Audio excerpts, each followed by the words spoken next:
시편 58편 6절에서 9절까지 있는 말씀 다시 한번 같이 보겠습니다.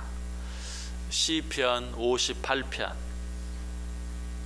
6절에서 9절까지입니다. 우리 다 같이 한 목소리로 읽습니다. 하나님이여 그들의 입에서 이를 꺾으소서.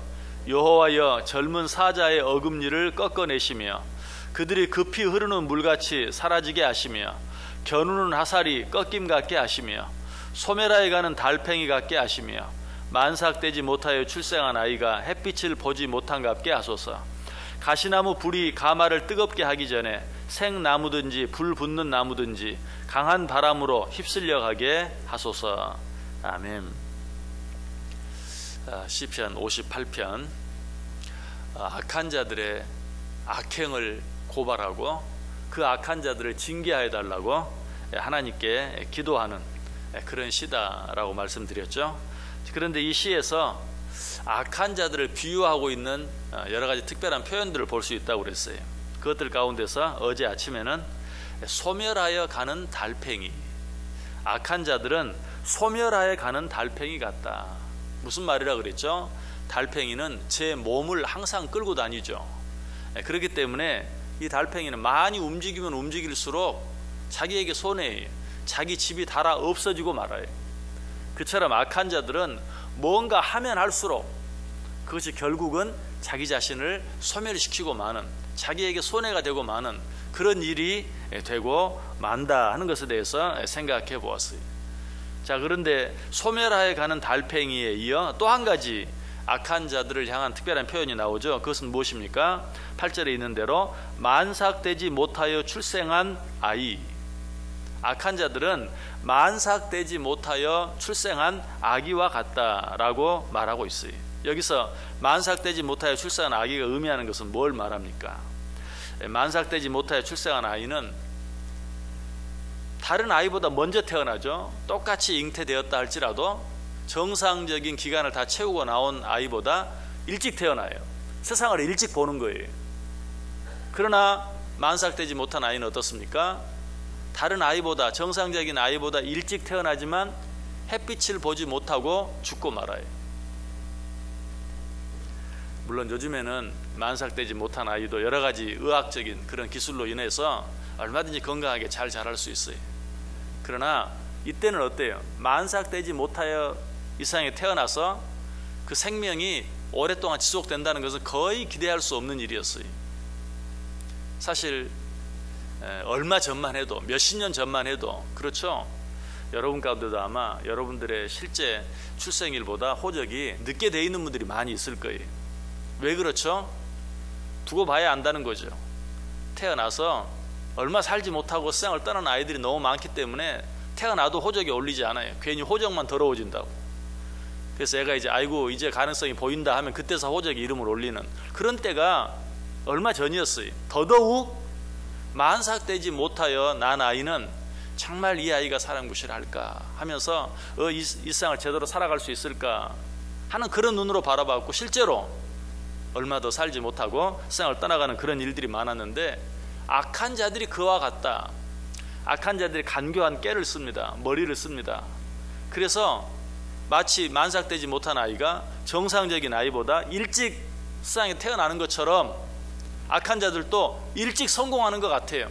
잘 되는 것 같아요. 정상적인 선한 자들보다 먼저 가는 것 같아요.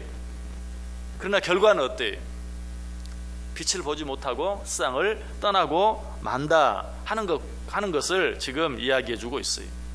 이런 상태를 가장 잘 보여주는 성경 구절이 있죠. 디모데전서 5장 6절. 향락을 좋아하는 자는 살았으나 죽었느니라. 악한 자들이 그와 같다는 것이, 살아있긴 해요. 만삭되지 못한 아이처럼 살아있긴 해요. 그러나 죽은 아이와 다름이 없어요.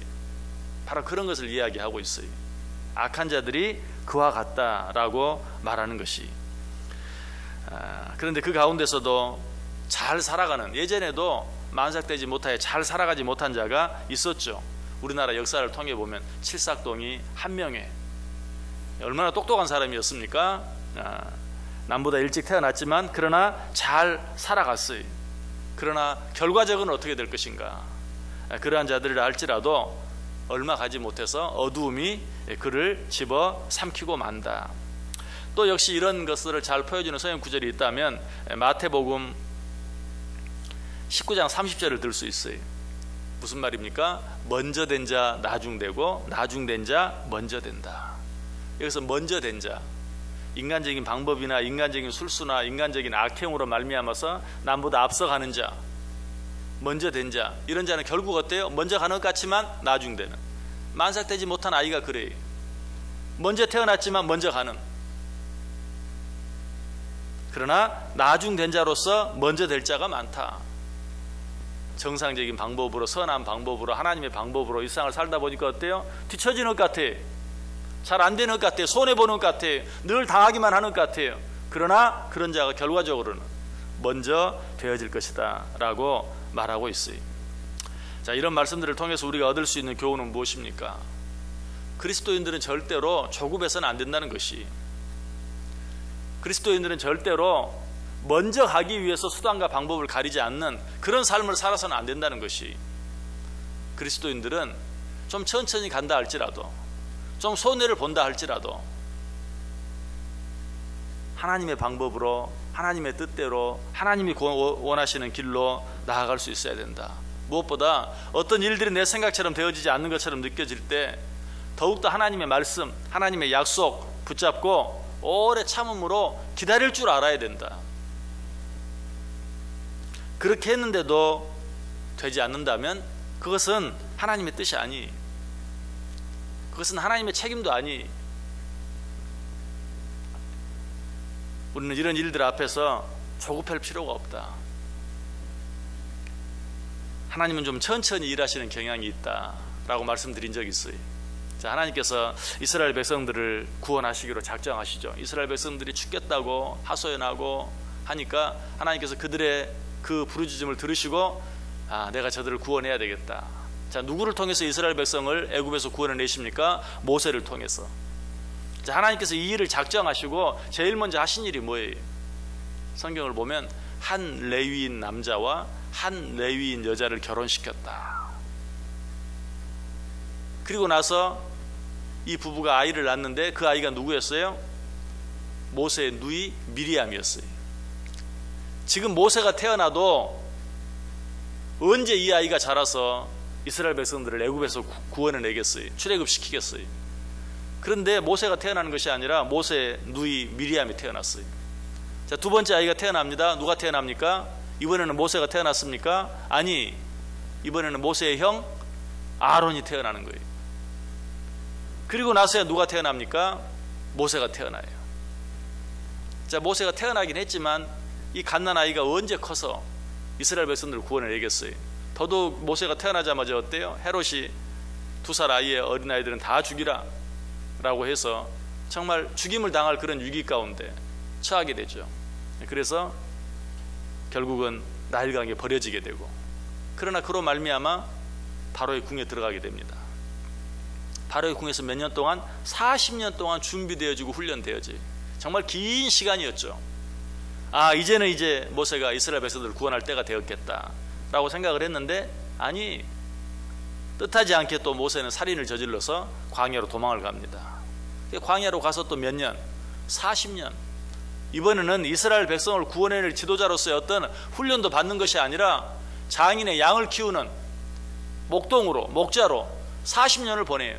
이제 모세가 80세가 되었어요.